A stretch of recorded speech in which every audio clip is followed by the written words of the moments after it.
So today's topic is small intestine. So last class we have studied about the stomach, how the food enters from the mouth and then passes into esophagus or food pipe, then enters into stomach. Now here what happens, all the food are not digested inside the stomach. Okay. Again the remaining food particles are passed to the small intestine. But when this food is passing, what happens here? Okay, you can see this is the liver. So liver is present just below the stomach. The liver is the reddish brown gland in the upper part of the abdomen on the right side. You can see here on the right side, and it is the largest gland in the body. Okay, it secretes bile juice. What liver secretes? Bile juice, and that is stored in a sac-like structure. You can see this is a sac-like structure, and this sac is called gallbladder. Okay, where is gallbladder present? In the liver. Okay, now what happens? The gallbladder bile plays an important role in the digestion of fat. Now the gallbladder secretes what? Bile juice. Okay, gallbladder secretes bile juice. What does the gallbladder secretes? It secretes bile juice. Okay, this bile juice helps in digestion of fat. Okay, did you understand? When the food particles from the stomach are entering into the small intestine, before that what happens? Liver is present here. You can see inside the liver a sac-like structure called gallbladder. This gallbladder secretes bile. Okay, so when the food is entering into the small intestine, bile is released from the liver. Okay, in the sac-like structure called gallbladder, and this bile helps to digest fat. Okay, then from, you can see at the lower side of the, just below the stomach, you can see again pancreas are present just below the stomach. Okay, so just below the stomach again pancreas also secretes some juice, that is called pancreatic juice. Okay, pancreas secrete pancreatic juice. This juice act on carbohydrate, fat and protein. Okay, so bile is acting on fat, but pancreatic juice act on carbohydrate, fat and protein. Okay, now what happens? The partially digested food reaches to the small intestine and digest all the components of food. You can see in the picture.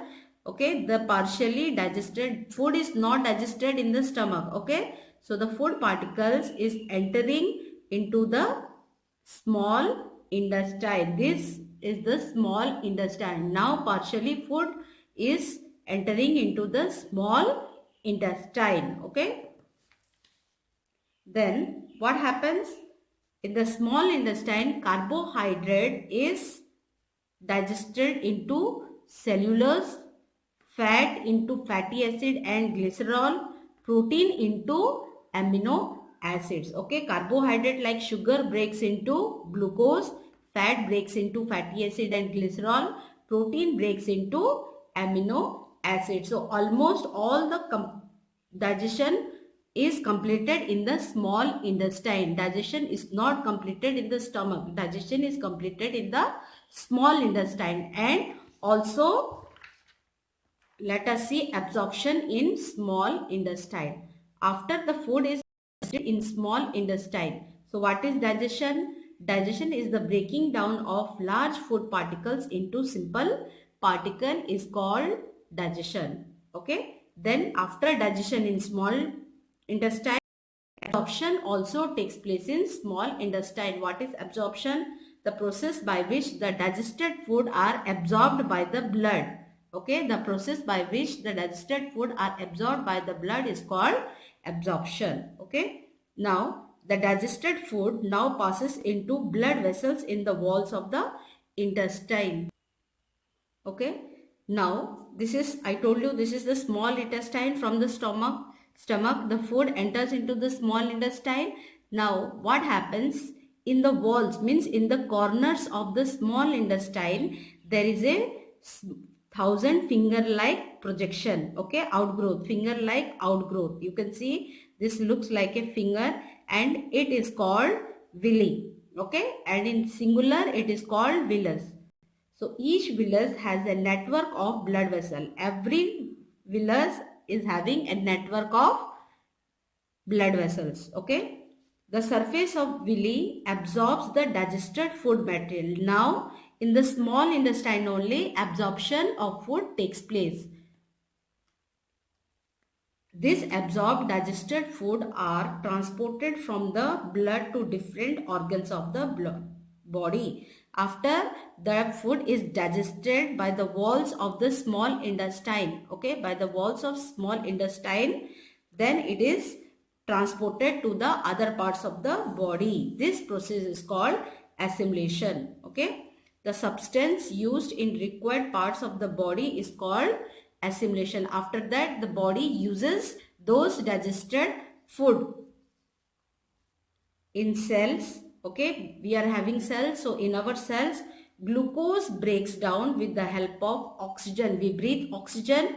So oxygen breaks down into carbon dioxide and water to release energy. So our body needs this energy to do work, okay. So in cells, glucose breaks down with the help of oxygen into carbon dioxide and water to release energy, okay. Now the food that remains undigested, okay, so I told you most of the food is digested in the small intestine.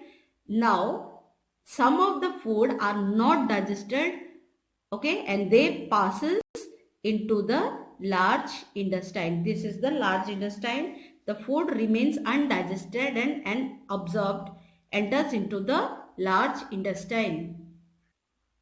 Now large intestine. I told you that the unabsorbed and undigested food are passed from small intestine to large intestine. This is large intestine.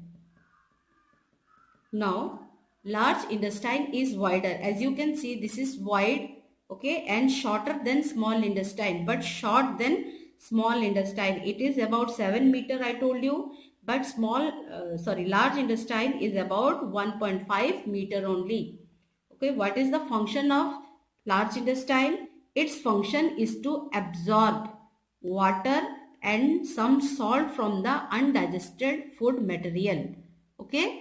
Large intestine only absorbs water and some salt, but food is digested in small intestine and only water and salt is absorbed by the large intestine. Then the remaining waste pass into the rectum. This is rectum, okay. Then the undigested food is passed into the rectum and the semi-solid waste is formed in the rectum and then removed through anus from time to time, okay, time to time, and the process is called egestion. What is egestion? Removal of waste material from the body is called egestion.